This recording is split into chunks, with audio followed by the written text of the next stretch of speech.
Hello प्यारे बच्चों, आज की ऑनलाइन क्लास में आप सभी का स्वागत है। मैं हूं रामचंद्र चौहान और आज हम करेंगे कक्षा 10वीं की गणित पाठ्य पुस्तक के 14वें अध्याय प्रायिकता अर्थात प्रोबेबिलिटी पर आधारित प्रश्नावली 14.1 के सभी प्रश्नों का सॉल्व। इसके अलावा अगर आप अपनी गणित पाठ्य पुस्तक के किसी भी अध्याय के प्रश्नावलीवार सोल्यूशन चाहते हैं तो इस चैनल पर आपको सभी चैप्टर्स के प्रश्नावलीवार सोल्यूशन के वीडियो मिल जाएंगे। अगर उनकी पीडीएफ फाइल चाहिए तो वो भी आपको इस चैनल के माध्यम से मैं आपको प्रोवाइड करवाऊंगा। तो इस चैनल के प्लेलिस्ट सेक्शन में जाकर आप अलग अलग प्रकार के लिंक हैं उन पर क्लिक करके सभी वीडियो के सोल्यूशन देख सकते हैं। बोर्ड की परीक्षा की तैयारी के लिए भी अगर आपको कोई इंपॉर्टेंट वीडियो चाहिए या कोई मॉडल प्रश्न पत्र सॉल्व किया हुआ चाहिए तो उसके लिंक भी आपको इस चैनल के माध्यम से मिलते रहेंगे। आप अगर ज़्यादा आसानी से लिंक चाहते हैं तो आपको मेरे व्हाट्सएप नंबर पे जो कि आपको स्क्रीन पर दिखाई दे रहा है उस पर मैसेज करना होगा। मैं आपको सभी इंपॉर्टेंट लिंक वहाँ पर भी प्रोवाइड कर दूंगा। चैनल पर अगर आप पहली बार आए हैं तो चैनल को सब्सक्राइब करना न भूलिएगा। आइए स्टार्ट कर लेते हैं। हमारे प्रश्नावली संख्या 14 जो कि कक्षा 10वीं की गणित पाठ्य पुस्तक की प्रश्नावली 14 प्रायिकता है उसको। इसका पहला प्रश्न है घटना ई की प्रायिकता प्लस घटना ई नहीं की प्रायिकता डैश है। पहले का पहला प्रश्न देखो, एक घटना है ई और दूसरी है उसकी पूरक घटना ई नहीं, तो दोनों की प्रायिकताओं का योग एक होता है। ठीक है, घटना के घटित होने की प्रायिकता और घटित न होने की प्रायिकता का योग एक। उस घटना की प्रायिकता जो घटित नहीं हो सकती डैश है, ऐसी घटना डैश कहलाती है। जो घटित नहीं हो सकती उसकी प्रायिकता 0 होती है और ऐसी घटना को असंभव घटना कहते हैं। ओके, इसके बाद उस घटना की प्रायिकता जिसका घटित होना निश्चित है डैश है, ऐसी घटना डैश कहलाती है। तो घटना घटित होना निश्चित है तो प्रायिकता 1 होगी और इस घटना को निश्चित घटना कहा जाता है। ठीक है, आगे है किसी प्रयोग की सभी प्रारंभिक घटनाओं की प्रायिकताओं का योग डैश है। तो सभी प्रारंभिक घटनाओं का योग 1 होता है। नेक्स्ट है किसी घटना की प्रायिकता डैश से बड़ी या उसके बराबर तथा डैश से छोटी या उसके बराबर होती है। तो 0 से तो प्रायिकता बड़ी या उसके बराबर होती है जबकि 1 से छोटी या उसके बराबर होती है। ये पहला क्वेश्चन कंप्लीट हो गया। अब इसके बाद हमारा सेकंड क्वेश्चन है निम्नलिखित प्रश्नों में से किन किन प्रयोगों के परिणाम संप्रायिक है स्पष्ट कीजिए। संप्रायिक परिणाम बताने हैं। पहला, एक ड्राइवर कार चलाने का प्रयत्न करता है और कार चलना प्रारंभ हो जाती है या कार चलना प्रारंभ नहीं होती है। तो पहले संप्रायिक परिणाम देख लिए क्या होता है कि जो बाह्य कारकों पर निर्भर नहीं करते संप्रायिक परिणाम कहलाते हैं। ठीक है, हमें ये देखना है कि अलग अलग प्रश्नों में ड्राइवर जैसे कार चलाने का प्रारंभ कर रहा है, कार चल रही है या नहीं चल रही है, प्रारंभ हो जाती है, उसको बताना है कि संप्रायिक है या नहीं। तो बच्चों आप एक बात का ध्यान रखिए, कार का चलना या न चलना अलग अलग कारकों पर निर्भर करता है। कई बार ड्राइवर की दक्षता पे, कार के इंजन की दक्षता पे या फिर कार के अंदर ईंधन है या नहीं उसके ऊपर डिपेंड करता है। यानी बाह्य कारकों पर ये डिपेंड करती है और बाह्य कारकों पर डिपेंड करती है, इसलिए यह परिणाम संप्रायिक नहीं है। कार का चलना या प्रारंभ होना या ना होना बाह्य कारक पर निर्भर करता है। तो लिखेंगे यह प्रयोग संप्रायिक, यह प्रयोग संप्रायिक नहीं है। क्यों नहीं है? क्योंकि कार का चलना अथवा न चलना, कार का चलना अथवा न चलना कार के इंजन की स्थिति, कार के इंजन की स्थिति, कार में ईंधन, कार में जो ईंधन है यानी कि पेट्रोल या डीजल है उसकी मात्रा तथा कार के ड्राइवर, कार का ड्राइवर है उसकी कार्य कुशलता पर निर्भर करता है, आदि पर निर्भर करेगा। ये तो कार के ड्राइवर की कार्य कुशलता आदि कारकों पर निर्भर करता है। ये इसका फर्स्ट क्वेश्चन था। सेकंड है, एक खिलाड़ी बास्केटबॉल को बास्केट में डालने का प्रयास करती है, वह बास्केट में बॉल डाल पाती है या नहीं डाल पाती है।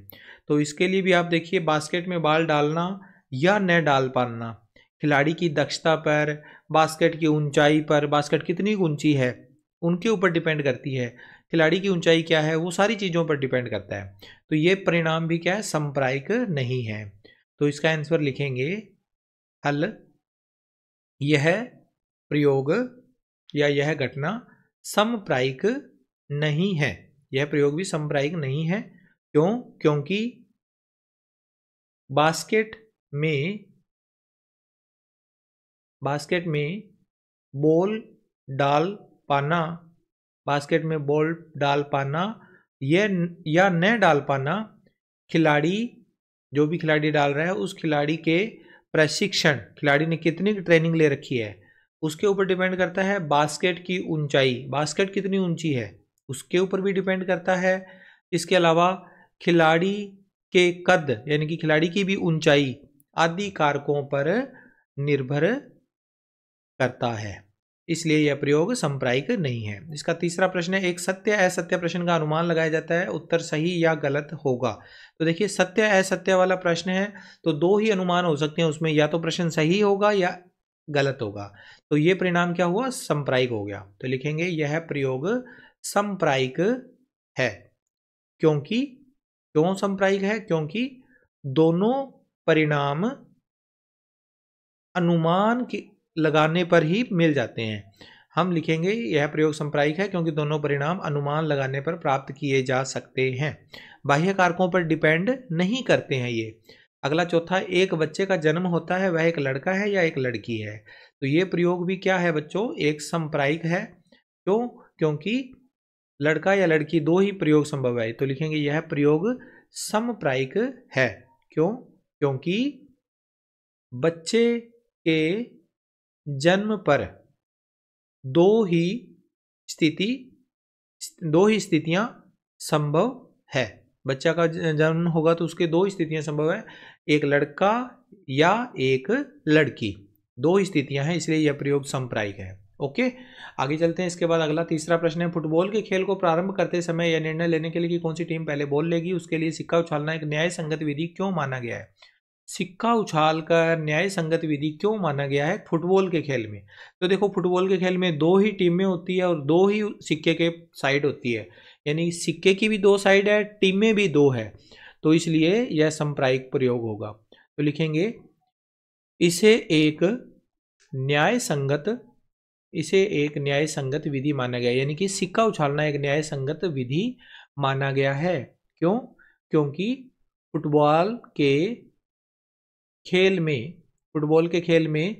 दो ही टीमें होती हैं, फुटबॉल के खेल में दो ही टीमें होती हैं और सिक्के के उछालने पर भी दो ही परिणाम आते हैं। तो सिक्का उछालने पर दो ही परिणाम संभव है, दो परिणाम संभव है और दो ही टीमें हैं, इसलिए यह प्रयोग सांप्रायिक है। निम्नलिखित में से कौन सी घटना किसी घटना की प्रायिकता नहीं हो सकती।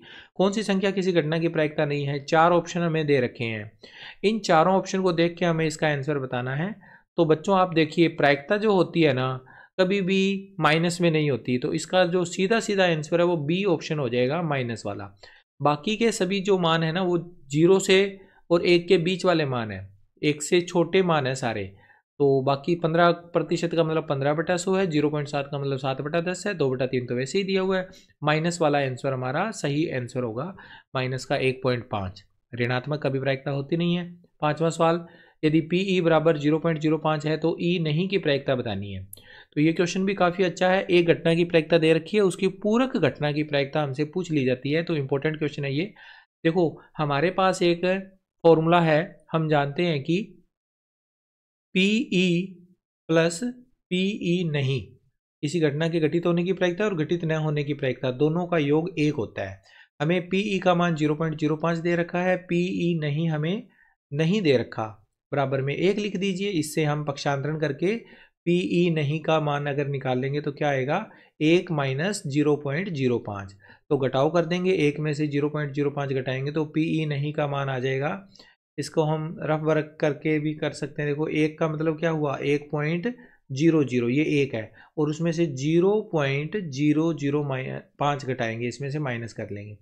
तो हासिल लेकर जब हम घटाव करेंगे तो यहाँ 5 आ जाएगा, 9 में से 0 घटाएंगे 9 आएगा, पॉइंट का 0 में से 0 घटा दिए 0, तो 0.95 इसका राइट आंसर हो जाएगा, 0.95। ओके, तो ये इस क्वेश्चन का आंसर आ गया। आगे बढ़ते हैं। इसके बाद अगला प्रश्न, प्रश्न नंबर 6, एक थैले में केवल नींबू की महक वाली गोलियां हैं, मालिनी बिना थैले में जाके उसमें से एक गोली निकालती है, उसकी क्या प्रायिकता है कि वह निकाली गई गोली संतरे की महक वाली है, नींबू की महक वाली है। दो तरह के इसमें से प्रश्न पूछे हैं, केवल नींबू की महक वाली मीठी गोलियां हैं तो हमें संतरे की महक या नींबू की महक वाली गोली निकालने की प्रायिकता बतानी है। दो प्रश्न हैं, इसमें से पहला प्रश्न हम हल करेंगे। देखो हमारे पास थैले के अंदर क्या है, केवल नींबू की महक वाली गोलियां हैं, नींबू की महक वाली गोलियां हैं, तो इसलिए हम लिखेंगे थैले में केवल नींबू की महक वाली मीठी गोलियां हैं। तो इससे क्या पता चला हमें कि संतरे की महक वाली गोली उसमें से निकलने का सवाल ही पैदा नहीं होता। तो लिखेंगे संतरे की महक वाली गोली आना असंभव है, असंभव घटना है।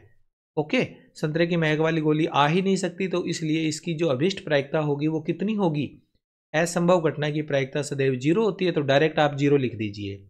इसका सेकंड क्वेश्चन जिसमें नींबू की महक वाली पूछी है, तो फिर से हम रिपीट करेंगे कि थैले में केवल नींबू की महक वाली मीठी गोलियां हैं।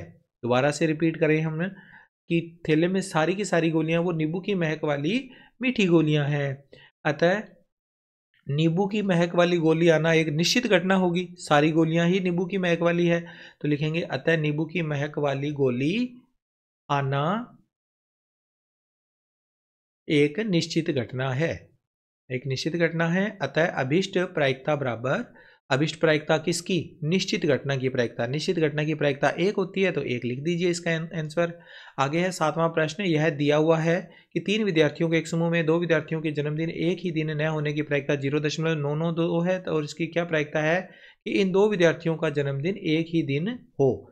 जन्मदिन एक ही दिन न होने की प्रायिकता दे रखी है और होने की प्रायिकता हमने निकालनी है, तो लिखेंगे जन्मदिन एक ही दिन, जन्मदिन एक ही दिन होने की प्रायिकता, होने की प्रायिकता जिसे हम PE मान लेते हैं, एक ही दिन न होने की प्रायिकता 0.992, ये हमें दे रखा है, न होने की प्रायिकता PE नहीं।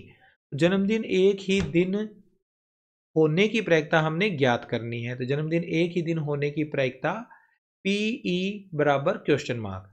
अब हमारे पास एक फॉर्मूला है, हम जानते हैं कि क्या जानते हैं कि PE प्लस PE नहीं, दोनों का योग सदैव 1 होता है, तो PE और PE नहीं का हम मान रखेंगे इसमें से। देखो PE का मान हमें नहीं दिया हुआ, PE नहीं का मान 0.992 दिया हुआ है, बराबर में 1 आ गया। यहाँ से PE का मान निकालेंगे, 1 में से माइनस हो जाएगा 0.992, घटाव कर देंगे, इसे रफ वर्क करेंगे, 1.000 में से 0.992 घटाएंगे, पहले पॉइंट लगाएंगे सीध में, फिर आगे रकम लिखेंगे, तो हमें हमारा आंसर मिलेगा। यहाँ 10 में से 2 घटाए 8, 9 में से 9 गए 0, 9 में से 9 घटाएंगे 0, पॉइंट के सीध में पॉइंट, 0 में से 0 गए 0, तो PE का मान आ गया 0.008। तो लास्ट में लिख दीजिए अतः जन्मदिन एक ही दिन, जन्मदिन एक ही दिन होने की प्रायिकता, जन्मदिन एक ही दिन होने की प्रायिकता बराबर 0.008 आंसर। ओके, आगे बढ़ते हैं। इसके बाद अगला सवाल, एक थैले में 3 लाल 5 काली गेंदें हैं, इन थैले में से एक गेंद यादृच्छा निकाली जाती है, इसकी क्या प्रायिकता है कि गेंद लाल हो, लाल नहीं हो। तो पहले हम क्वेश्चन में अलग अलग चीजें लिखेंगे, इसमें लाल गेंदें कितनी हैं, लाल गेंदें तो है 3, और काली गेंदें कितनी हैं, काली गेंदों की संख्या हमें 5 दे रखी है, तो काली गेंदें बराबर 5। कुल गेंदें कितनी हुई, कुल गेंदें 3 और 5 का जोड़ करेंगे 8 आ जाएगा, ये कुल गेंदें हैं, कुल गेंदें ही हमारा कुल परिणाम होगा, तो लिखेंगे अतः कुल परिणाम बराबर 8। अब इसका जो फर्स्ट क्वेश्चन है जिसमें हमसे पूछा गया कि लाल हो, गेंद लाल होने की प्रायिकता हमने ज्ञात करनी है, तो लिखेंगे गेंद लाल होने के अनुकूल परिणाम, जिसकी भी प्रायिकता निकालनी है उसके अनुकूल परिणाम हमें पता होना चाहिए। गेंद लाल होने के अनुकूल परिणाम बराबर कितने हैं, लाल गेंदों की संख्या 3, अतः गेंद लाल होने की प्रायिकता, गेंद के लाल होने की प्रायिकता, प्रायिकता का फॉर्मूला याद रखना, अनुकूल परिणाम बटा कुल परिणाम, ये होता है किसी भी घटना की प्रायिकता अनुकूल परिणाम बटा कुल परिणाम। तो अनुकूल परिणाम हमें दिए हुए हैं 3 और बटा में कुल परिणाम 8, 3/8 इसका उत्तर आ गया। अब इसका सेकंड क्वेश्चन करेंगे जिसमें पूछा गया कि गेंद लाल नहीं हो, तो गेंद लाल न होने की प्रायिकता, गेंद लाल नहीं होने की प्रायिकता, तो इसके लिए लिखेंगे गेंद लाल नहीं होने के अनुकूल परिणाम। कितनी गेंदें ऐसी है जो लाल नहीं है, तो जो काली गेंदें हैं ना वो लाल नहीं है, तो 3 गेंदें लाल है, बाकी 8 में से 3 अलग कर दो, 5 गेंदें लाल नहीं है, तो गेंद के लाल नहीं होने के अनुकूल परिणाम 5 है, गेंद लाल नहीं होने की प्रायिकता, प्रायिकता का फॉर्मूला नोट कर दीजिए, अनुकूल परिणाम बटा कुल परिणाम, प्रायिकता का सूत्र अनुकूल परिणाम बटा कुल परिणाम। तो अनुकूल परिणाम हमें दिए हुए हैं 5 और बटा में कुल परिणाम 8, 5/8 इसका आंसर आ गया। आगे बढ़ते हैं। इसके बाद अगला सवाल, 9वां, एक डिब्बे में 5 लाल कंचे, 8 सफ़ेद कंचे और 4 हरे कंचे। इस डिब्बे में से एक कंचा यादृच्छा निकाला जाता है। इसकी क्या प्रायिकता है कि निकाला गया कंचा लाल है, सफ़ेद है, हरा नहीं है। तो पहले हम अलग अलग कंचों की संख्या लिखेंगे। लाल कंचे कितने हैं? लाल कंचे हैं 5। सफ़ेद कंचों की संख्या कितनी है? सफ़ेद कंचे हैं 8। और तीसरा, हरे कंचे कितने हैं? हरे कंचों की संख्या 4 है। अतः कुल कंचे कितने हुए? कुल कंचे इनका सभी का जोड़ 5 + 8 + 4, 5 8 13 4 17। कुल कंचे 17 है। अतः कुल परिणाम भी कितने हुए? घटना के कुल परिणाम बराबर 17। अब इसका फर्स्ट पॉइंट, जिसमें लाल कंचा होने की प्रायिकता निकालनी है, तो लिखेंगे कंचा लाल होने के अनुकूल परिणाम। प्रायिकता निकालने से पहले अनुकूल परिणाम निकालना होता है। लाल कंचा होने के अनुकूल परिणाम, लाल कंचों की संख्या 5 है तो अनुकूल परिणाम 5। अतः लिखेंगे कंचा लाल होने की प्रायिकता, कंचा लाल होने की प्रायिकता। और प्रायिकता का फॉर्मूला नोट करोगे, अनुकूल परिणाम बटा कुल परिणाम, अनुकूल परिणाम बटा कुल परिणाम। अनुकूल परिणाम कितना है?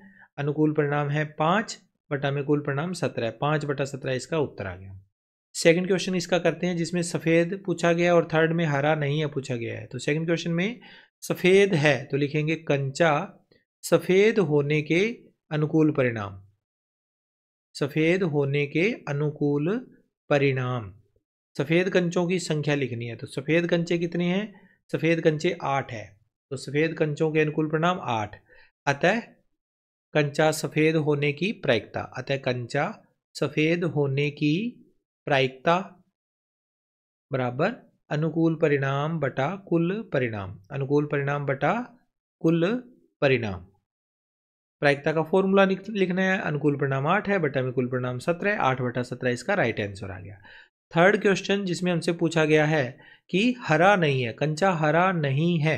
तो देखो, कंचा हरा न होने के अनुकूल परिणाम निकालने होंगे। तो कंचा लिखेंगे कंचा हरा नहीं होने के अनुकूल परिणाम। ऐसे कितने कंचे हैं जो हरे नहीं है? तो हरे कंचों की संख्या केवल हमें दे रखी है 4। तो ये 5 कंचे लाल और 8 है सफ़ेद, ये हरे नहीं है। 4 ही कंचे सफ़ेद है। 5 और 8 13 कंचे ऐसे हैं जो हरे नहीं है। तो लिखेंगे अनुकूल परिणाम कितने हुए? हरा कंचा नहीं होने के 5 + 8 बराबर 13। तो इसके बाद हम लिखेंगे कंचा हरा नहीं होने की प्रायिकता। कंचा हरा नहीं होने के अनुकूल परिणाम 13 है। प्रायिकता निकालेंगे तो अनुकूल परिणाम बटा में कुल परिणाम, बटा में कुल परिणाम कितने हुए? कुल परिणाम हमने निकाले हैं 13। तो लिख देंगे 13 बटे 17 इसका राइट आंसर हो गया।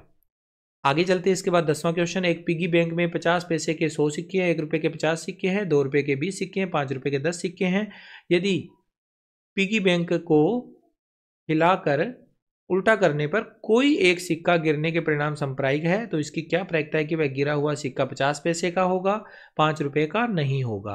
अलग अलग सिक्के दे रखे हैं पिगी बैंक में, अलग अलग मूल्य के। हम उन सिक्कों की संख्या नोट करेंगे। तो पहले लिखेंगे 50 पैसे के सिक्के। 50 पैसे के कितने सिक्के हैं? 100 है। 1 रुपए के 50 सिक्के हैं तो लिख देंगे 1 रुपए के सिक्के। 1 रुपए के सिक्के बराबर 50।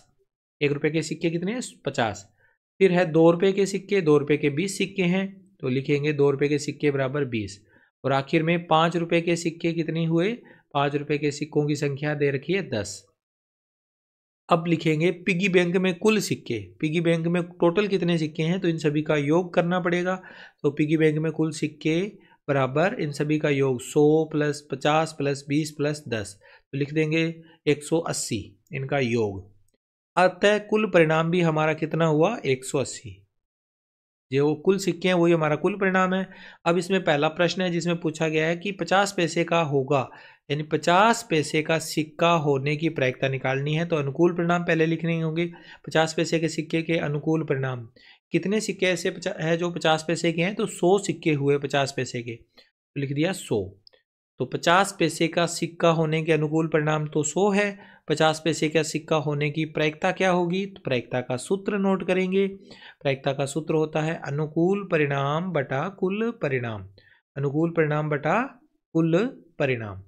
अनुकूल परिणाम कितने हुए? अनुकूल परिणाम हुए हमारे पास, अनुकूल परिणाम बराबर 100 और बटा में कुल परिणाम 180। 100 और 180 की 0 कट जाएगी, 10/18, 10/18 आगे कटकर 2 के पाड़े से 10 का तो आ जाएगा 5, 18 का आ जाएगा 9, 5/9 आंसर आ गया। अब इसका सेकंड क्वेश्चन है 5 रुपये का नहीं होगा, 5 रुपये का नहीं होना चाहिए। तो हम इस पेज पे करते हैं 5 रुपये का सिक्का नहीं होना चाहिए। तो 5 रुपये का सिक्का नहीं होने के अनुकूल परिणाम, 5 रुपये का सिक्का नहीं होने के अनुकूल परिणाम। कितने सिक्के ऐसे हैं जो 5 रुपये के नहीं है? 5 रुपये के केवल 10 सिक्के हैं। तो 10 सिक्कों को छोड़ दीजिए, बाकी 180 में से 10 कम कर देंगे तो माइनस अपने पास बच जाएंगे 170 सिक्के। 170 सिक्के ऐसे हैं जो 5 रुपये के नहीं है। तो आगे लिखेंगे 5 रुपये का सिक्का नहीं होने की प्रायिकता। अनुकूल परिणाम निकाल लिए, अब प्रायिकता कितनी होगी? प्रायिकता का फॉर्मूला अनुकूल परिणाम बटा कुल परिणाम। अनुकूल परिणाम कितने हैं और कुल परिणाम कितने हैं वो हमें पता है। 170 तो है अनुकूल परिणाम और कुल परिणाम है 180। तो 170 बटा 180, 0 कट जाएगी, 17/18 इसका सही उत्तर आ जाएगा। चलिए बच्चों आगे चलते हैं, इसके बाद अगला प्रश्न करेंगे। वीडियो अच्छी लग रही है तो आप इसे लाइक और शेयर जरूर कर देवें। आगे इसके बाद है नेक्स्ट क्वेश्चन 11वां। गोपी जल जीव कुंड से के लिए एक दुकान से मछली खरीदती है। दुकानदार एक टंकी जिसमें 5 नर व 8 मछलियां मादा है में से एक मछली यादृच्छा उसे देने के लिए निकालती है। इसकी क्या प्रायिकता है कि निकाली गई मछली नर मछली है? तो 5 तो नर मछली है, 8 मादा मछली है। इन नर और मादा मछलियों का टोटल योग करके फिर हम नर मछली होने की प्रायिकता निकालेंगे। अलग अलग हमें नोट करना होगा। तो पहले हम लिखेंगे नर मछलियों की संख्या कितनी है? तो लिखेंगे नर मछलियों की संख्या या नर मछलियां बराबर 5। मादा मछलियां कितनी हैं? मादा मछलियां बराबर 8। कुल मछलियां कितनी हुई? अतः कुल मछलियां 5 और 8 का जोड़, 5 + 8 बराबर 13। 13 मछलियां टोटल है। अब हमें नर मछली होने की प्रायिकता निकालनी है। तो नर मछली के अनुकूल परिणाम, नर मछली के अनुकूल परिणाम बराबर हुए, अनुकूल परिणाम 5 है नर मछलियां, अतः मछली नर होने की प्रायिकता निकालनी है। तो नर मछली होने की प्रायिकता, नर मछली होने की प्रायिकता, प्रायिकता का फॉर्मूला अनुकूल परिणाम बटा कुल परिणाम, अनुकूल परिणाम बटा कुल परिणाम। तो अनुकूल परिणाम कितने हैं, कुल परिणाम कितने हैं? तो आप देखो अनुकूल परिणाम 5 है, बटा में कुल परिणाम 13 है, 5/13 इसका राइट आंसर हो गया। आगे चलते हैं। इसके बाद अगला क्वेश्चन नंबर 12 है। संयोग के एक खेल में एक तीर को घुमाया जाता है जो विश्राम में आने के बाद 1 से 8 तक में से किसी एक संख्या को इंगित करता है। यदि वे सभी परिणाम संप्रायिक हों तो इसकी क्या प्रायिकता है कि यह तीर इंगित करेगा? तो आप डायग्राम में पहले देखो, डायग्राम में 1 से 8 तक की संख्याएं लिखी हुई है। 4 हमसे प्रश्न पूछे गए हैं, एक एक करके हम सभी प्रश्नों को सॉल्व करेंगे। पहले तो ये देखो कि कुल 8 परिणाम हमारे होंगे 1 से 8 तक के। तो लिखेंगे कुल परिणाम बराबर 8। अब इसमें पहला है 8 को इंगित करेगा। तो 8 को इंगित करने के अनुकूल परिणाम, 8 को इंगित करने के अनुकूल परिणाम कितने ऐसे परिणाम हैं जो 8 हैं? तो 8 का केवल एक ही परिणाम है इस पूरे बॉक्स में। आप देखो डायग्राम में भी एक ही 8 दिख रहा है। तो अनुकूल परिणाम 1 हुए, अतः अभीष्ट प्रायिकता यानी 8 को इंगित करने की जो प्रायिकता है ना वो कितनी आएगी? अनुकूल परिणाम बटा कुल परिणाम, अनुकूल परिणाम बटा कुल परिणाम। अनुकूल परिणाम कितने हैं? 1, कुल परिणाम 8, तो 1/8 इसका राइट आंसर हो गया। अब इसका सेकंड क्वेश्चन जिसमें पूछा गया एक विषम संख्या को करेगा। तो एक विषम संख्या को इंगित करने के अनुकूल परिणाम पहले नोट करने होंगे। लिखेंगे एक विषम संख्या को इंगित करने के अनुकूल परिणाम, एक विषम संख्या को इंगित करने के अनुकूल परिणाम। 1 से 8 तक की संख्याओं में विषम संख्याएं कौन कौन सी होगी? 1 विषम होगा, 3 विषम होगा, 5 विषम होगा, 7 विषम होगा। ये 1, इसके बाद 1 और ये 3, 5 और 7, टोटल 4 ऐसे परिणाम हैं जो विषम संख्याएं हैं। तो 4 इसका आंसर आएगा अनुकूल परिणाम का। तो प्रायिकता कितनी हुई? अतः अभिष्ट प्रायिकता, अभिष्ट प्रायिकता बराबर अनुकूल परिणाम बटा कुल परिणाम, कुल परिणाम, अनुकूल परिणाम बटा कुल परिणाम। 4/8, 4/8 4 के पाड़े से कटेंगे, 1/2, 1/2 इसका राइट आंसर आ जाएगा। आगे इसके बाद 2 से बड़ी एक संख्या को इंगित करेगा। तो 2 से बड़ी संख्या बतानी है।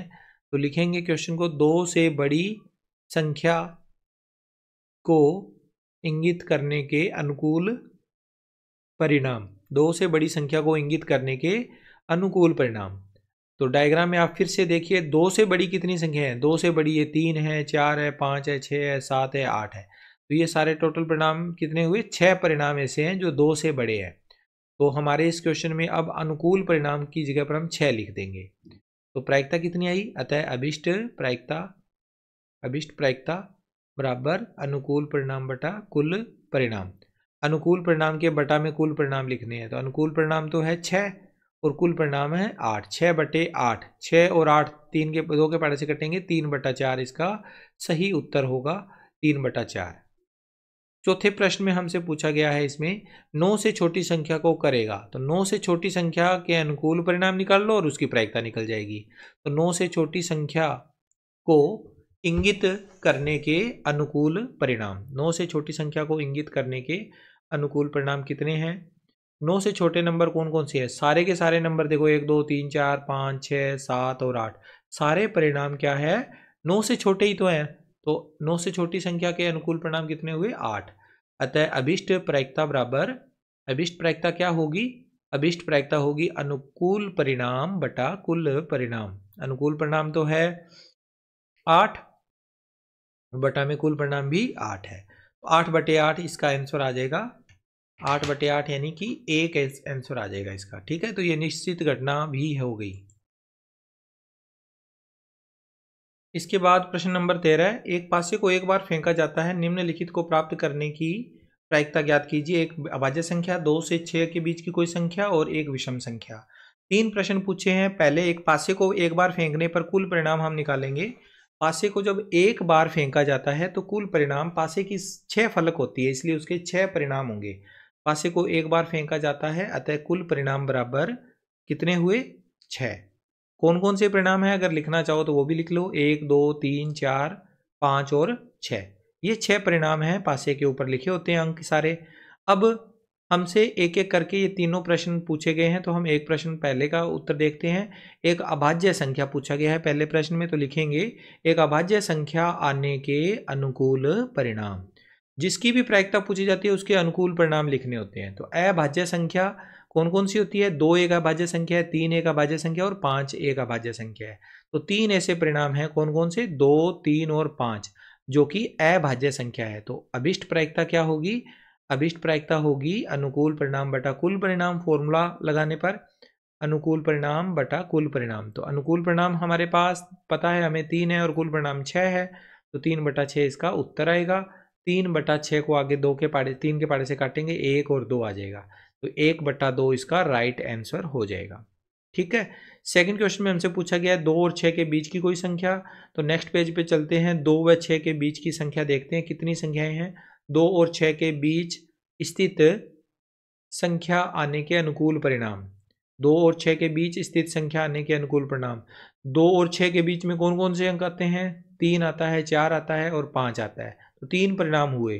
अतः अभिष्ट प्रायिकता, अभिष्ट प्रायिकता कितनी होगी इसकी? अभिष्ट प्रायिकता का मान होगा अनुकूल परिणाम बटा कुल परिणाम। अनुकूल परिणाम बटा कुल परिणाम। फॉर्मूला आपने बच्चों जरूर लिखना है प्रत्येक क्वेश्चन के लिए। अनुकूल परिणाम तो है 3, कुल परिणाम है 6, तो 3/6 आपस में कटने के बाद में 1/2 इसका सही उत्तर होगा। तीसरे प्रश्न में हमसे पूछा गया था एक विषम संख्या। तो फिर से इस क्वेश्चन की शुरुआत करेंगे। विषम संख्या आने के अनुकूल परिणाम लिखेंगे। एक विषम संख्या आने के अनुकूल परिणाम। विषम संख्याएं कौन सी होती है? 1 3 5 7 9 11 13 ऐसी संख्याएं। तो हमारे पास पासे पर जो 3 ही परिणाम होंगे, 1 3 और 5, जो विषम संख्याएं हैं। अतः अभिष्ट प्रायिकता, अभिष्ट प्रायिकता बराबर अनुकूल परिणाम बटा कुल परिणाम। अनुकूल परिणाम बटा कुल परिणाम बराबर में इसका आंसर आ जाएगा 3/6। 3/6 कटने के बाद में आगे 1/2 में बदल जाएगा, तो 1/2 इसका राइट आंसर हो गया। आगे है प्रश्न नंबर 14, 52 पत्तों की एक अच्छी प्रकार से फेंटी के ताश में से एक पत्ता निकाला जाता है, इसकी प्रायिकता ज्ञात कीजिए कि लाल रंग का बादशाह होगा। आगे 6 प्रश्न आपको दे रखे हैं। पहला प्रश्न हम ले लेते हैं, उससे पहले कुल पत्तों की संख्या हमें दे रखी है, तो कुल पत्तों की संख्या पहले नोट करेंगे। ताश के कुल पत्ते कितने हैं? ताश के कुल पत्तों की संख्या बराबर 52। अतः कुल परिणाम भी कितने हुए? 52 हुए, 52। कुल परिणाम बराबर 52। अब इसका जो पहला प्रश्न है उसमें पूछा गया है लाल रंग का बादशाह। पहले प्रश्न में क्या पूछा है? लाल रंग का बादशाह। तो आपको ताश की अच्छे से नॉलेज होना जरूरी है। लाल रंग के ताश में दो ही बादशाह होते हैं, एक हुकुम अपने पान का और एक ईंट का। तो लाल रंग के बादशाह के अनुकूल परिणाम, पूरी ताश में 4 बादशाह होते हैं, 2 लाल होते हैं, 2 काले होते हैं। तो अनुकूल परिणाम इसमें कितने होंगे? लाल रंग के बादशाह 2, तो अनुकूल परिणाम भी 2 होंगे। ठीक है, तो यहां लिख दीजिए 2। अब आगे क्या लिखोगे? अतः अभिष्ट प्रायिकता। अभिष्ट प्रायिकता बराबर अनुकूल परिणाम बटा कुल परिणाम। अनुकूल परिणाम बटा कुल परिणाम। अनुकूल परिणाम कितने हैं? 2 बटा में कुल परिणाम 52, 2 बटा 52 कटने के बाद 1 बटा 26 में बदल जाएंगे। ठीक है, इसका सेकंड क्वेश्चन जिसमें हमसे पूछा गया एक फेस कार्ड या तस्वीर वाला पत्ता। तो पूरी ताश में 12 फेस कार्ड होते हैं। एक फेस कार्ड के पत्ते के आने के अनुकूल परिणाम, एक फेस कार्ड के आने के अनुकूल परिणाम लिख लो। एक फेस कार्ड के आने के अनुकूल परिणाम बराबर पूरी ताश में 3 हो गए, गुलाम बेगम और बादशाह के तीनों के 4-4 पत्ते हो गए, तो 4 दिए 12। गुलाम बेगम बादशाह के टोटल मिला के 12 पत्ते हुए फेस कार्ड। अतः अभिष्ट प्रायिकता अनुकूल परिणाम बटा कुल परिणाम। अभिष्ट प्रायिकता कितनी हुई? अनुकूल परिणाम बटा कुल परिणाम 12/52। 12/52 आगे कटेंगे 6 से और 26 से, फिर 6 कट जाएगा 3 पे, 26 कट जाएगा 13 पे। तो सही उत्तर जो होगा वो कितना होगा? 3/13। 3/13 इसका सही उत्तर आ जाएगा। चलिए आगे इसके बाद थर्ड क्वेश्चन जिसमें हमसे पूछा गया था लाल रंग का तस्वीर वाला पत्ता। लाल रंग का तस्वीर वाला पत्ता आने के अनुकूल परिणाम। तो अभी मैंने बताया कुल पत्ते तस्वीर वाले 12 होते हैं, उसमें से आधे लाल आधे काले, तो 6 पत्ते लाल हो जाएंगे, 6 काले हो जाएंगे। तो इसके अनुकूल परिणाम कितने हुए? 6। अतः प्रायिकता कितनी हो जाएगी? अतः अभिष्ट प्रायिकता, अभिष्ट प्रायिकता बराबर अनुकूल परिणाम बटा कुल परिणाम 6/52 इसका राइट आंसर हो जाएगा। 3/26 कटने के बाद आएगा 3/26। चलिए नेक्स्ट है इसमें चौथा सवाल जिसमें हमसे पूछा गया है पान का गुलाम। पान के गुलाम आने की प्रायिकता बतानी है। तो पान का गुलाम या पान के गुलाम का पत्ता, पान के गुलाम का पत्ता आने के अनुकूल परिणाम। अनुकूल परिणाम कितने होंगे? पान का एक ही गुलाम होता है, पान के एक गुलाम, पान के 13 पत्तों में से एक ही पत्ता होता है जो गुलाम होता है, तो एक आ जाएगा। अतः अभिष्ट प्रायिकता, अभिष्ट प्रायिकता बराबर अनुकूल परिणाम बटा कुल परिणाम। प्रायिकता का फॉर्मूला बार बार मैं रिपीट कर रहा हूं, लिख देना जरूर आप। 1/52 इसका राइट आंसर आ जाएगा। इसके बाद 5वें प्रश्न में हमसे पूछा गया है हुकुम का पत्ता। हुकुम का पत्ता, पूरी ताश में हुकुम के 13 पत्ते होते हैं, तो हुकुम का पत्ता आने के अनुकूल परिणाम कितने होंगे? 13। हुकुम का पत्ता आने के अनुकूल परिणाम बराबर 13 है। इसके बाद नेक्स्ट लिखेंगे अतः अभिष्ट प्रायिकता। हुकुम का पत्ता आने की जो प्रायिकता है वो क्या होगी? अभिष्ट प्रायिकता बराबर अनुकूल परिणाम बटा कुल परिणाम। अनुकूल परिणाम बटा कुल परिणाम। अनुकूल परिणाम 13 बटा में कुल परिणाम 52। 13/52 13 के पारे से कटेंगे, 1/4 में बदल जाएगा, 1/4 उत्तर आ गया। छठा क्वेश्चन जिसमें हमसे पूछा गया है एक ईंट की बेगम। ईंट की बेगम पूछी है, तो ईंट की बेगम में केवल एक ही बेगम होती है, तो लिखेंगे ईंट की बेगम आने के अनुकूल परिणाम। ईंट की बेगम आने के अनुकूल परिणाम। ईंट की बेगम केवल एक होती है, अतः इसकी जो अभिष्ट प्रायिकता होगी वो भी 1/52 होगी। तो लिखेंगे अतः अभिष्ट प्रायिकता बराबर अनुकूल परिणाम बटा कुल परिणाम। अनुकूल परिणाम बटा कुल परिणाम। अनुकूल परिणाम कितने हैं? अनुकूल परिणाम है 1 बटा में कुल परिणाम 52, तो ये इसका राइट आंसर होगा। चलिए इसके बाद अगला क्वेश्चन है ताश के 5 पत्तों ईंट का दहला, गुलाम बेगम, बादशाह और इक्का को पलट करके अच्छी प्रकार फेंटा जाता है। ये 5 पत्ते हैं, इनको पलट करके अच्छी प्रकार से फेंटा जाता है। इनमें से यादृच्छिक एक पत्ता निकाला गया है। इसकी क्या प्रायिकता है कि यह पत्ता एक बेगम है। यदि बेगम निकल आती है तो इसे अलग रख दिया जाता है और एक अन्य पत्ता निकाला जाता है। इसकी क्या प्रायिकता है कि दूसरा निकाला गया पत्ता एक इक्का है या एक बेगम है। तो देखते हैं इस क्वेश्चन को। सबसे पहले तो कुल पत्ते कितने हुए ताश के? 5। तो कुल परिणाम भी कितने होंगे? 5 होंगे। इतना तो आपको पता ही है, कुल परिणाम भी बराबर 5। अब इसका जो फर्स्ट क्वेश्चन है जिसमें पूछा गया कि बेगम होने की प्रायिकता, तो देखो बेगम होने के अनुकूल परिणाम पहले लिखने होंगे, तो लिखेंगे बेगम का पत्ता होने के अनुकूल परिणाम। बेगम के टोटल पत्ते कितने हैं? इस पूरे 5 पत्तों में से केवल एक ही पत्ता है जो बेगम का है, तो अनुकूल परिणाम कितना हुआ? 1। अतः अभीष्ट प्रायिकता यानी बेगम के आने की प्रायिकता कितनी हुई? अनुकूल परिणाम बटा कुल परिणाम। अनुकूल परिणाम बटा में कुल परिणाम लिखेंगे। अनुकूल परिणाम 1 है, कुल परिणाम 5 है, तो 1/5 इसका उत्तर आ गया। इसके बाद इसका सेकंड क्वेश्चन कि बेगम निकल आती है तो उसे अलग रख दिया जाता है। बेगम के निकल जाने पर उसे अलग कर दो, तो बेगम को अलग रख देने पर, अब बेगम को अलग रख देने पर शेष पत्ते कितने रह जाएंगे हाथ में? 5 में से कम हो गया 4। अब उन 4 पत्तों में बेगम नहीं है, ये भी ध्यान दे लेना। अब 2 प्रश्न आगे पूछे हैं, पहला इक्का है और दूसरा बेगम है। तो पहला हम ए पार्ट करते हैं, इक्का होने के अनुकूल परिणाम। इक्का होने की प्रायिकता निकालनी है, तो इक्का होने के अनुकूल परिणाम। उन 4 पत्तों में से एक पत्ता इक्का है, क्योंकि हमारे पास जो पत्ते थे ना उनमें इक्का था। अतः अभिष्ट प्रायिकता क्या होगी? अनुकूल परिणाम बटा कुल परिणाम। इक्का होने के अनुकूल परिणाम 1 बटा में कुल परिणाम। अब इस बार कुल परिणाम 4 है, तो बटा में 4 आएगा, 1/4 इसका सही उत्तर हो जाएगा। अब इसका बी पार्ट जिसमें पूछा गया है कि बेगम होने की प्रायिकता बताइए, तो बेगम होने के अनुकूल परिणाम। बेगम को तो हमने साइड में रख दिया, तो अब हमारे पास बेगम नहीं है, तो अनुकूल परिणाम 0 होंगे। अतः अभिष्ट प्रायिकता क्या रह जाएगी? अभिष्ट प्रायिकता का फॉर्मूला अनुकूल परिणाम बटा कुल परिणाम। अनुकूल परिणाम बटा कुल परिणाम।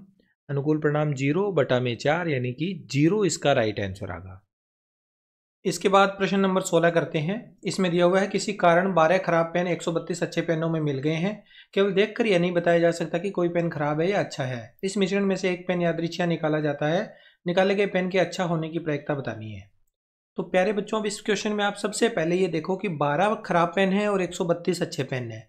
तो टोटल पेनों की संख्या लिखेंगे हम। पहले लिखेंगे खराब पेन बराबर 12, अच्छे पेन बराबर 132। तो कुल पेन कितने हुए? 132 और 12 दोनों का जोड़ कर देंगे, कुल पेनों की संख्या हम निकाल लेंगे। कुल पेन आ जाएंगे 12 + 132 यानी 144 पेन। तो ये 144 पेन हमारे कुल परिणाम भी होंगे, तो लिखेंगे आखिर में। अतः कुल परिणाम बराबर 144। अब हमें पेन निकालना है अच्छा होने की प्रायिकता। तो पेन के अच्छा होने के अनुकूल परिणाम और उसकी प्रायिकता निकालनी है। तो पहले लिखेंगे पेन अच्छा होने के अनुकूल परिणाम, यानी अच्छे पेनों की संख्या हमने लिखनी है। अच्छे पेन कितने हैं? 132, तो 132 लिख दिए। अतः पेन अच्छा होने की प्रायिकता, पेन अच्छा होने की प्रायिकता, प्रायिकता का सूत्र लिखेंगे। प्रायिकता का सूत्र होता है अनुकूल परिणाम बटा कुल परिणाम।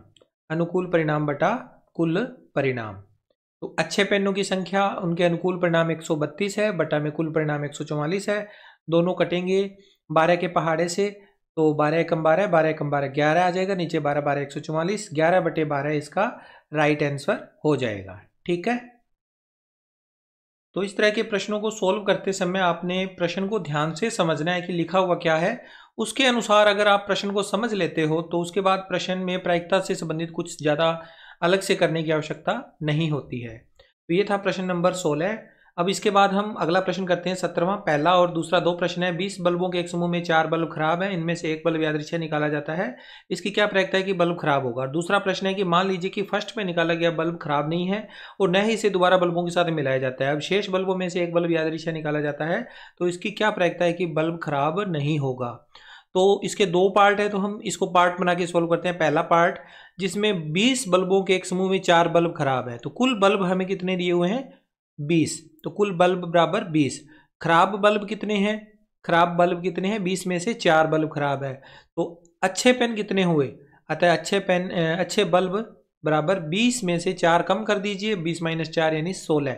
16 बल्ब ऐसे हैं जो कि अच्छे हैं। ओके।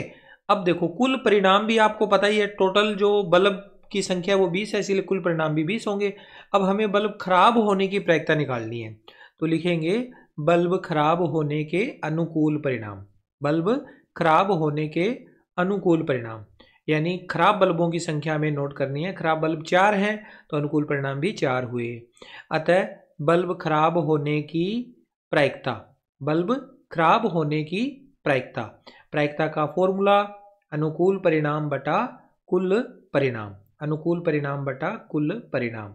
तो आंसर में आ जाएगा इसके अनुकूल परिणाम 4 है, कुल परिणाम 20 है। 4/20 जो कि 4 के टेबल से कटेगा, 1 और 5 आ जाएगा, यानी 1/5 इसका सही उत्तर हो जाएगा। अब इसका सेकंड पार्ट करते हैं, जिसमें लिखा है कि निकाला गया बल्ब खराब नहीं है और इसे दोबारा बल्बों के साथ मिलाया नहीं जाता है, और उस नए निकाले गए बल्ब को खराब नहीं होने की प्रायिकता बतानी है। तो निकाला गया बल्ब अगर खराब नहीं है तो यानी वो अच्छा बल्ब है, तो अच्छे बल्ब को मिलाया नहीं गया बाद में, तो लिखेंगे निकाला गया बल्ब खराब नहीं है, निकाला गया बल्ब खराब नहीं है। खराब नहीं है अर्थात वो कौन सा बल्ब है, अच्छा बल्ब है, खराब नहीं है यानी अच्छा है। तो इसके अकॉर्डिंग अब हमारे पास शेष बल्ब कितने हुए, पहले 20 थे, उसमें से एक निकाल के अलग रख दिया तो 19 रह गए।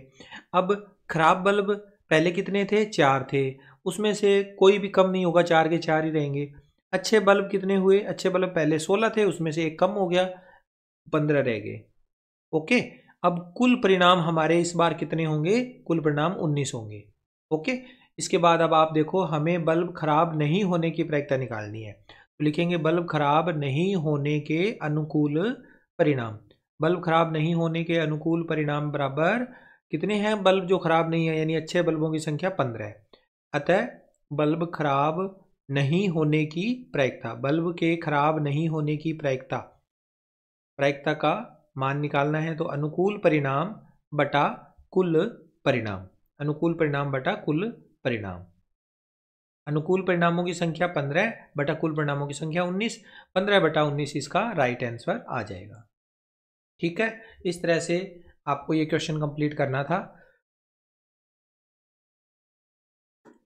अब हम इसका अगला प्रश्न करते हैं, प्रश्न नंबर 18वां। एक पेटी में 90 डिस्क है जिन पर 1 से 90 तक की संख्याएं अंकित है। इस पेटी में से एक डिस्क यादृच्छिक निकाली जाती है। इसकी प्रायिकता क्या होगी कि डिस्क पर अंकित होगा 2 अंकों की एक संख्या, एक पूर्ण वर्ग संख्या या 5 से विभाज्य एक संख्या। 3 प्रश्न पूछे गए हैं। तो पहले तो हम देखेंगे कि पेटी के ऊपर 90 डिस्क है पेटी के अंदर, तो कुल परिणामों की संख्या कितनी हुई, 90। अब पहला प्रश्न इसमें पूछा है कि 2 अंकों की एक संख्या, तो लिखेंगे 2 अंकों की संख्या होने के अनुकूल परिणाम। प्रायिकता निकालनी है तो उसके अनुकूल परिणाम लिखने होंगे। 2 अंकों की संख्या आने के अनुकूल परिणाम, अनुकूल परिणाम 2 अंकों वाली संख्याएं छांटनी है अपने को 1 से 90 के बीच में। 1 से 90 के बीच में देखो, सबसे पहले 1 से स्टार्ट करते हैं और हम चलते हैं 9 तक, तो वो सारे 1 अंक वाली संख्याएं हैं। 10 से लेकर 90 तक पहुंचेंगे, 10, 11, 12, 13 ऐसे करते करते 90 तक, ये सारी संख्याएं क्या है, 2 अंकों वाली संख्याएं हैं। तो 2 अंकों वाली संख्याएं टोटल 90 में से 1 से 9 तक यानी 9 संख्याएं हो गई कम, तो इन सारों को हटा के 80 और 81 संख्याएं बच जाएगी 90 में से 9 घटाने पर।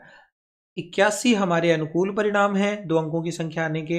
अतः अभिष्ट प्रायिकता क्या होगी, प्रायिकता का सूत्र अनुकूल परिणाम बटा कुल परिणाम। अनुकूल परिणाम जो कि 2 अंकों की संख्याओं के अनुकूल परिणाम 81 है और बटा में कुल परिणाम 90 है। 81/90, 9 के टेबल से कटेंगे, 9 एकम 9 और 9/10 आ जाएगा इसका। ठीक है, 9/10 इसका राइट आंसर होगा। सेकंड क्वेश्चन है, एक पूर्ण वर्ग संख्या, तो पूर्ण वर्ग संख्याओं के हमें अनुकूल परिणाम ढूंढने हैं।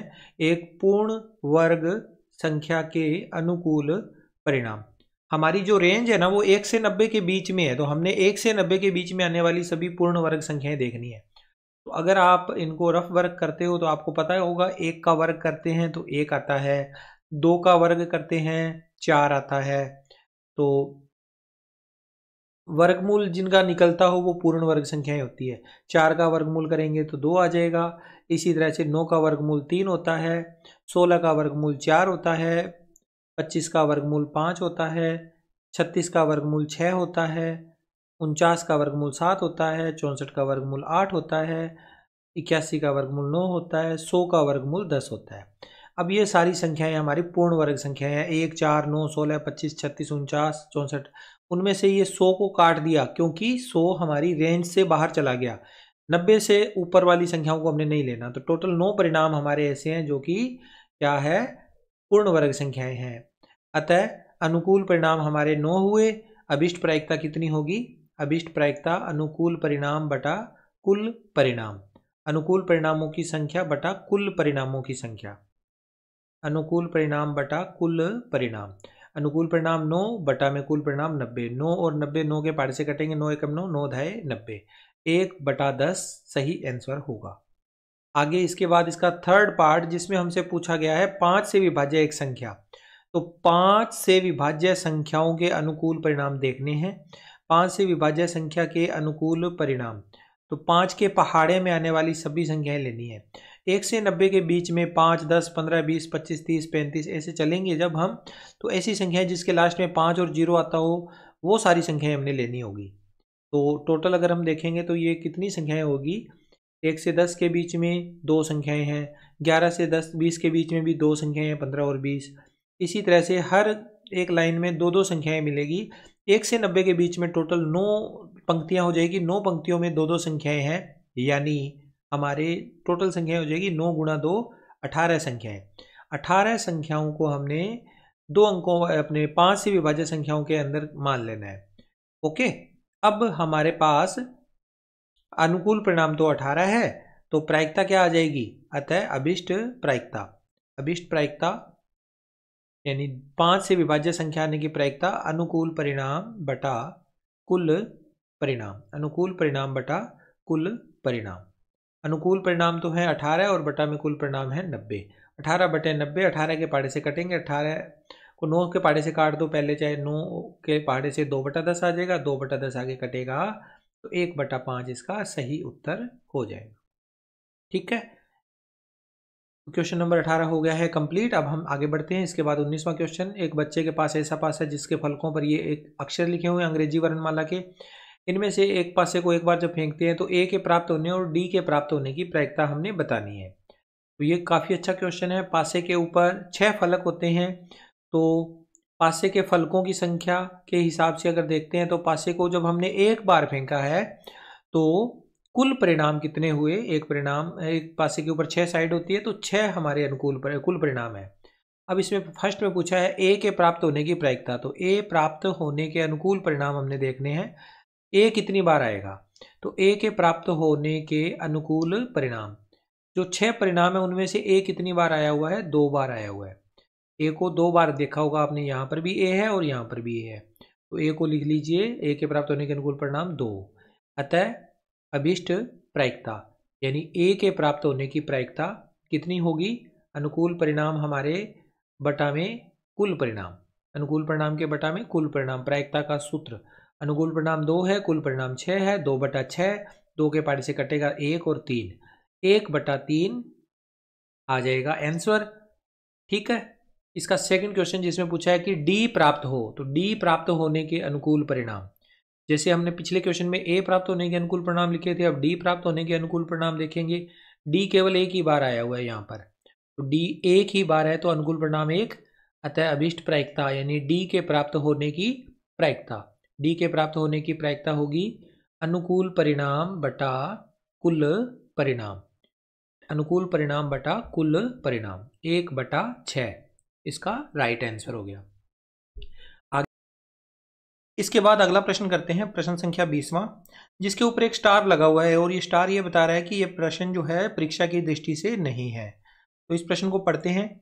मान लीजिए आप एक पासे को आकृति 14.6 में दर्शाए आयताकार क्षेत्र में यादृच्छा रूप से गिराते हैं। इसकी क्या प्रायिकता है कि वह पासा 1 मीटर व्यास वाले वृत्त के अंदर गिरेगा। तो डायग्राम देखिए, एक 3 मीटर और 2 मीटर की माप वाला एक आयत है, बीच में एक वृत्ताकार भाग दिया हुआ है जिसका व्यास 1 मीटर है। स्टार लगा होने के कारण यह प्रश्न वैसे तो इंपॉर्टेंट नहीं है क्योंकि हमने इस तरह का प्रश्न एग्जाम में नहीं आने वाला, लेकिन अगर वैसे भी आपने समझना है तो देखो, आयत का जो क्षेत्रफल है ना वो तो हो गया कुल परिणाम, और बीच में जो ये वृत्त बना हुआ है इसका क्षेत्रफल हमारा अनुकूल परिणाम है क्योंकि पासे को इसके अंदर घेरना है। तो आयत का क्षेत्रफल लंबाई गुणा चौड़ाई यानी 3 और 2 का गुणा करेंगे 6 मीटर आ जाएगा स्क्वायर में, और वृत्त का क्षेत्रफल, वृत्त का व्यास 1 मीटर दिया हुआ है, त्रिज्या हो जाएगी 1/2 मीटर, और उससे हम πr² वाला फार्मूला लगा के त्रिज्या की सहायता से क्षेत्रफल ज्ञात कर लेंगे। और क्षेत्रफल ज्ञात होने के बाद हम पूरे वृत्त के क्षेत्रफल को अनुकूल परिणाम मानते हुए कुल परिणाम 6 और ऊपर अनुकूल परिणाम जो भी πr² की वैल्यू आएगी उसके अकॉर्डिंग हम इसका क्षेत्रफल ज्ञात कर लेंगे। तो इस तरह से इस क्वेश्चन को कंप्लीट करना है। परीक्षा की दृष्टि से ये प्रश्न नहीं होने के कारण मैं ये प्रश्न यहाँ पर सोल्व नहीं करवा रहा हूँ, लेकिन आपको कॉन्सेप्ट याद रखना है कि प्रायिकता क्या होती है, अनुकूल परिणाम बटा कुल परिणाम। तो वृत्त का क्षेत्रफल अनुकूल परिणाम है, आयत का क्षेत्रफल कुल परिणाम है। दोनों के क्षेत्रफल निकालने के बाद ये क्वेश्चन कंप्लीट कर सकते हो। और इसका आंसर आप कमेंट बॉक्स में लिखना कितना आंसर आ रहा है, अगर आपने इस क्वेश्चन को करना है तो। ठीक है, इसके बाद नेक्स्ट क्वेश्चन है क्वेश्चन नंबर 21। 144 बॉल पेनों के एक समूह में 20 बॉल पेन खराब है और शेष अच्छे हैं। आप वही पेन खरीदना चाहेंगे जो अच्छा हो, परंतु खराब पेन आप नहीं खरीदना चाहेंगे। दुकानदार इन पेनों में से यादृच्छिक एक पेन आपको निकाल कर देता है। इसकी क्या प्रायिकता है कि आप वह पेन खरीदेंगे, आप वह पेन नहीं खरीदेंगे। तो कुल 144 बॉल पेन हैं, उनमें से 20 बॉल पेन खराब हैं। तो 144 में से 20 माइनस कर देंगे तो बाकी बचे हुए पेन 124 पेन है वो अच्छे पेन है। तो कुल 144 बॉल पेन लिख लिए पहले हमने।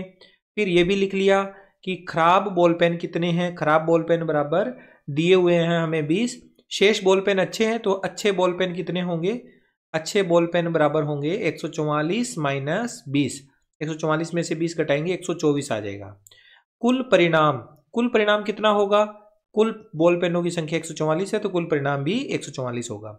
अब हमें फर्स्ट क्वेश्चन में करना है आप वह पेन खरीदेंगे, यानी पेन खरीदने के लिए प्रायिकता बतानी है। तो पेन खरीदने के अनुकूल परिणाम हमें लिखने पड़ेंगे पहले। पेन खरीदने के अनुकूल परिणाम, कौन से पेन खरीदे जाएंगे, जो अच्छे बॉल पेन है वो खरीदे जाएंगे। तो अच्छे पेनों की संख्या 124 है तो पेन खरीदने के अनुकूल परिणाम भी 124 होंगे। इस तरह से हम अभिष्ट प्रायिकता अगर निकालेंगे तो कितनी आएगी, अनुकूल परिणाम बटा कुल परिणाम 124 बटा 144। 2 के पहाड़े से काटेंगे यहाँ पर 62 आ जाएगा, नीचे 72 आ जाएगा। 62 को फिर काटेंगे 2 के पहाड़े से 31 और 72 को काटेंगे तो 36 आ जाएगा। यानी हमारा आंसर आ गया 31 बटा 36 पेन खरीदने के लिए प्रायिकता। दूसरा प्रश्न है आप वह पेन नहीं खरीदेंगे, यानी पेन नहीं खरीदने की प्रायिकता हमने बतानी है। तो सेकंड क्वेश्चन करते हैं। पेन नहीं खरीदे जाने के अनुकूल परिणाम। पेन नहीं खरीदे जाने के अनुकूल परिणाम यानी खराब बॉल पेनों की संख्या जो कि 20 थी तो अनुकूल परिणाम 20 आ गए। अतः अभिष्ट प्रायिकता अनुकूल परिणाम बटा कुल परिणाम बराबर आएगा 20 बटा 144। 20 और 144 कटेंगे 10 और 72 पे, फिर 10 कटेगा 5 पे, 72 कटेगा 36 पे। तो आंसर आएगा इसका 5 बटा 36। 5 बटा 36 आ गया पेन नहीं खरीदने के लिए प्रायिकता। क्वेश्चन नंबर 22 में दिया हुआ है, उदाहरण 13 को देखिए और इसमें फर्स्ट क्वेश्चन है निम्नलिखित सारणी को पूरा कीजिए। यहाँ दे रखी है घटना दोनों पासों की संख्याओं का योग और नीचे उसकी प्रायिकता लिखी हुई है।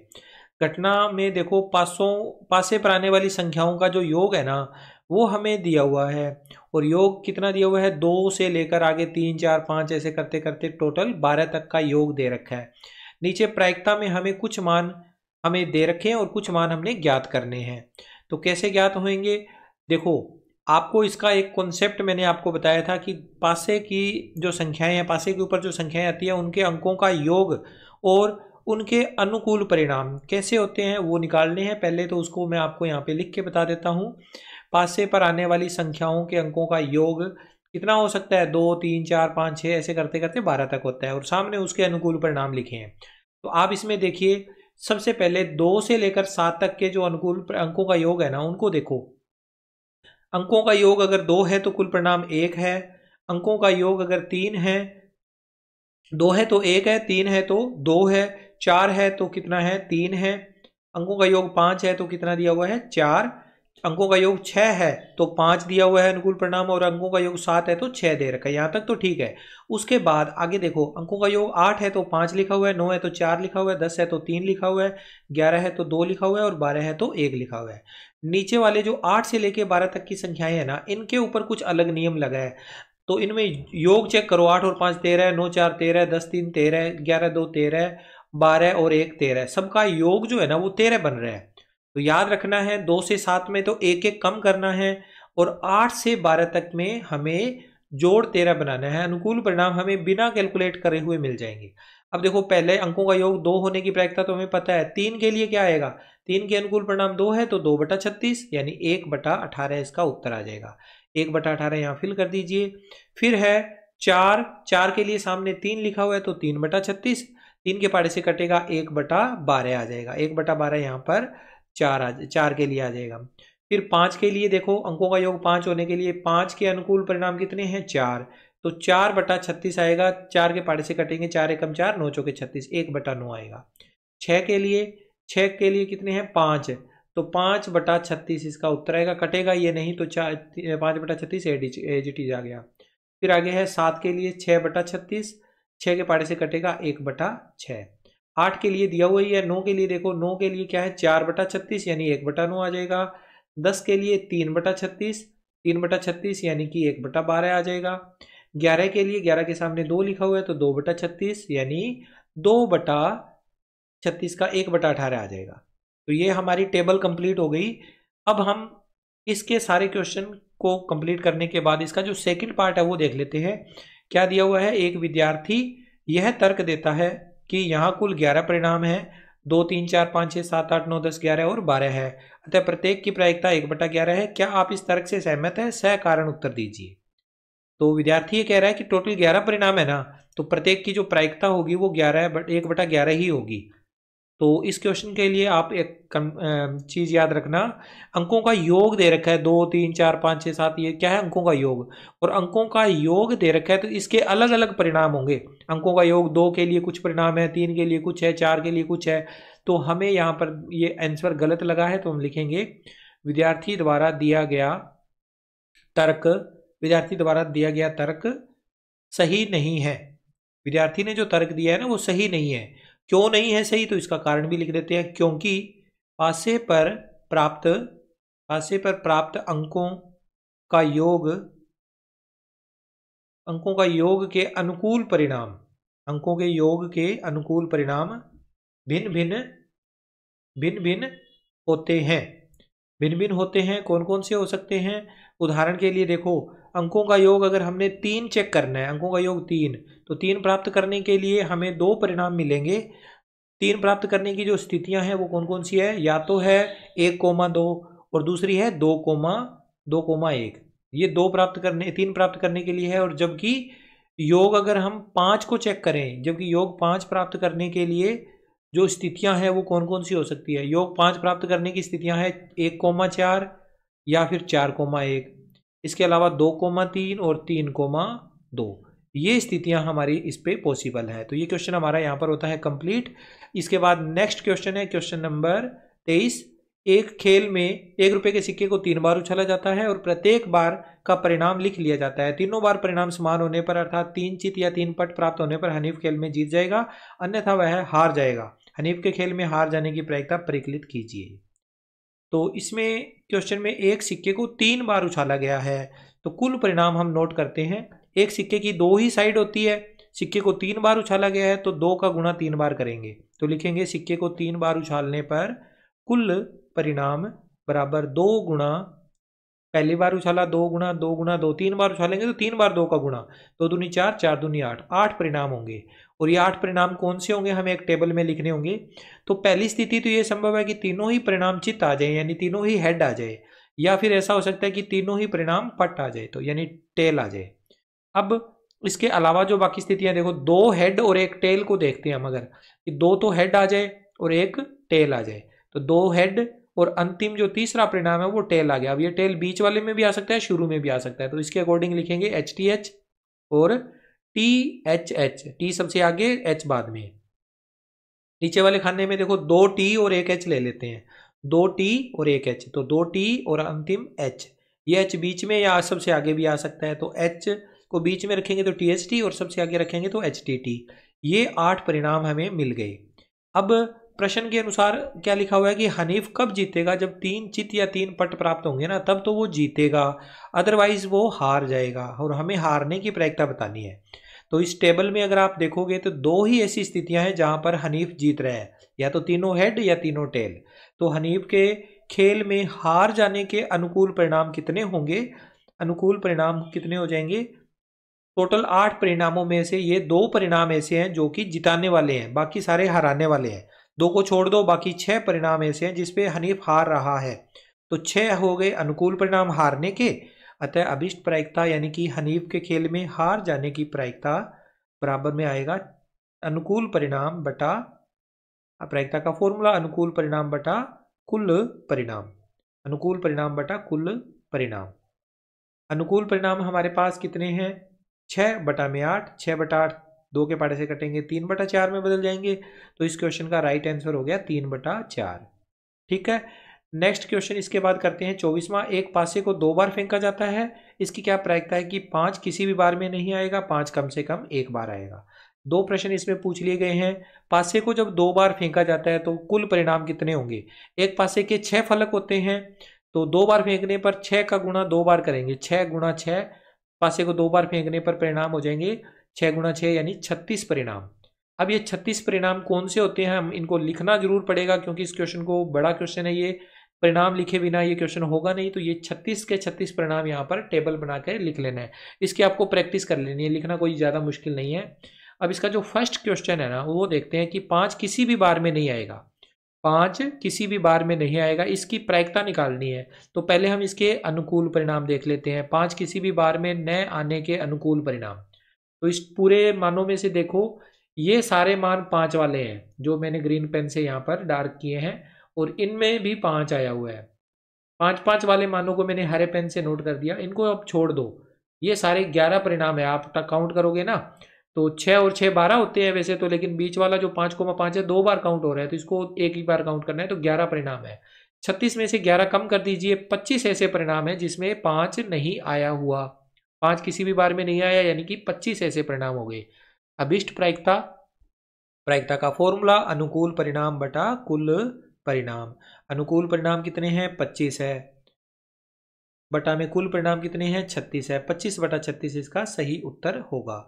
अब इसका सेकंड पार्ट में हमसे पूछा गया है 5 कम से कम एक बार आएगा, 5 कम से कम एक बार आने के अनुकूल परिणाम हमने बताने हैं। पहले तो 5 केवल एक बार आएगा, ये भी क्वेश्चन बनता है, लेकिन यहाँ पर कम से कम एक बार लिखा है। तो ये सारे जो 5 वाले मान है ना, इनमें सभी 11 मानों में 5 कम से कम एक बार आया हुआ है, सारे के सारे मानों में, इन 11 के 11 मानों में जो हरे पेन से आपको हाईलाइट किए हुए दिख रहे हैं। तो इन 11 परिणामों को आप देखोगे तो 5 कम से कम एक बार आया हुआ है, तो अनुकूल परिणाम हुए 11 है। अभिष्ट प्रायिकता क्या होगी, अभिष्ट प्रायिकता होगी अनुकूल परिणाम बटा कुल परिणाम, अनुकूल परिणाम बटा कुल परिणाम। अनुकूल परिणाम है 11 बटा में कुल परिणाम 36, 11/36 उत्तर आ गया। अब इसका थर्ड हम अपनी तरफ से कर रहे हैं एक क्वेश्चन कि 5, अगर ऐसा क्वेश्चन आ जाए कि 5 केवल एक बार आएगा, और ये जरूरी नहीं है कि हर बार 5 को ही लिया जाएगा, 5 के अलावा भी आप कोई भी अंक ले सकते हो, 4 3 2 1 6 कोई भी अंक ले लो, वो उत्तर सेम रहेंगे। 5 केवल एक बार आएगा, अगर इसकी प्रायिकता अगर हमने चेक करनी है तो इसके पहले अनुकूल परिणाम लिखने पड़ेंगे, 5 केवल एक बार होना चाहिए। इन 11 परिणामों में आप देखो 5 आया हुआ है सभी में, लेकिन ये जो बीच में जो परिणाम है ना, यहाँ पर 5 2 बार है, 5,5, इसको छोड़ना है 11 में से, तो 10 परिणाम ऐसे हैं जिसमें 5 केवल एक बार आया हुआ है, तो अनुकूल परिणाम 10 हुए। अभिष्ट प्रायिकता कितनी होगी, अभिष्ट प्रायिकता फॉर्मूला अनुकूल परिणाम बटा कुल परिणाम। अनुकूल परिणाम है 10, कुल परिणाम है 36, 10/36 कटने के बाद 5/18 में बदल जाएगा, 5/18 इसका राइट आंसर हो गया। चलिए इसके बाद हम अगला प्रश्न करते हैं, प्रश्न नंबर 25वां। 3 प्रश्न हमने इसमें बना के करे हैं, 2 दिए हुए थे। अब चाहे आपको कोई भी ऐसा प्रश्न आ जाए जिसमें इस तरह के 5 या 4 के लिए लिखा है, आंसर ये सेम होंगे। किसी भी बार में न आने के लिए 25 परिणाम, कम से कम एक बार के लिए 11 परिणाम, केवल एक बार के लिए 10 परिणाम। 25वें प्रश्न में दिया हुआ है निम्नलिखित में से कौन से तर्क सत्य हैं और कौन से तर्क असत्य हैं, सकारण उत्तर दीजिए। इसमें 2 प्रश्न पूछे गए हैं। पहला, यदि दो सिक्कों को एक साथ उछाला जाता है तो 3 संभावित परिणाम, 2 चित्त, 2 पट या प्रत्येक एक बार, अतः इनमें से प्रत्येक परिणाम की प्रायिकता 1/3 है। क्या ये सत्य है या असत्य है, तर्क के साथ बताना है। तो इस क्वेश्चन में आप देखो, पहले डिसाइड करो, जब दो सिक्के को एक साथ उछाला जाता है ना तो 4 परिणाम होते हैं, 2 तो चित्त होते हैं या 2 पट होते हैं, और एक बार वाले 2 परिणाम होते हैं HT और TH। इनमें क्रम महत्वपूर्ण है, देखो पहले H आया है बाद में T आया है, और पहले ये भी हो सकता है कि पहले T आ जाए बाद में H आ जाए, यानी हेड और टेल का आपस में ध्यान रखना है। ये 4 परिणाम आते हैं HH TT और HT TH। इन चारों परिणामों के आधार पर हम इस क्वेश्चन को देखते हैं, तो ये हमारा जो तर्क दिया हुआ है ये सत्य नहीं है। तो लिखेंगे दिया गया तर्क असत्य है या सत्य नहीं है, क्योंकि 2 सिक्के एक साथ उछालने पर, 2 सिक्के जब एक साथ उछाले जाते हैं तो 2 सिक्के एक साथ उछालने पर 4 स्थितियां संभव है। 4 स्थितियां कौन कौन सी है? 4 स्थितियां आती है कौन कौन सी? फर्स्ट हम यहाँ पर लिख देते हैं, 4 स्थितियां कौन सी है? दोनों पर चित्त, दोनों पर हेड यानी पट, और चित्त और पट हो गए दोनों पर, और पहले सिक्के पर चित्त व दूसरे पर पट, या फिर पहले सिक्के पर पट व दूसरे पर चित्त, दूसरे पर चित्त। ये 4 स्थितियां, इसमें क्रम महत्वपूर्ण है। चित्त या पट का क्रम महत्वपूर्ण है। ठीक है, आगे पीछे हम नहीं कर सकते इसको। सेकंड क्वेश्चन इसमें है, यदि एक पासे को फेंका जाता है तो उसके 2 संभावित परिणाम एक विषम संख्या या एक सम संख्या है, अतः एक विषम संख्या ज्ञात करने की प्रायिकता 1/2 है। तो वैसे तो एक पासे के ऊपर 6 फलक होते हैं, लेकिन उनमें से आधी संख्याएं सम है और आधी विषम है, तो ये आंसर तो सही है। अगर हम इस क्वेश्चन में देखें तो दिया गया तर्क हमारा सत्य हो जाएगा, दिया गया तर्क सत्य हो जाएगा, क्योंकि विषम संख्या ज्ञात करने की प्रायिकता क्या होती है? विषम संख्या आने की प्रायिकता 1/2 ही तो होती है ना। तो दिया गया तर्क सत्य है, क्योंकि एक पासा फेंकने पर विषम संख्या 1, 3, 5 तथा सम संख्या 2, 4, 6 ही प्राप्त होती है। या तो सम संख्या प्राप्त होगी या विषम संख्या प्राप्त होगी। तो 2 ही ऐसी मतलब स्थितियां बन रही है विषम और सम के लिए। तो ये था क्वेश्चन नंबर 25। आई होप आपको अच्छे से समझ में आया है। इसके साथ ही हमारा यह वीडियो यहाँ पर होता है कंप्लीट। आई होप आपको एक एक क्वेश्चन पूरा अच्छे से डिटेल में समझ में आ गया होगा। मिलता हूँ आपसे नेक्स्ट वीडियो में। Take care, bye bye.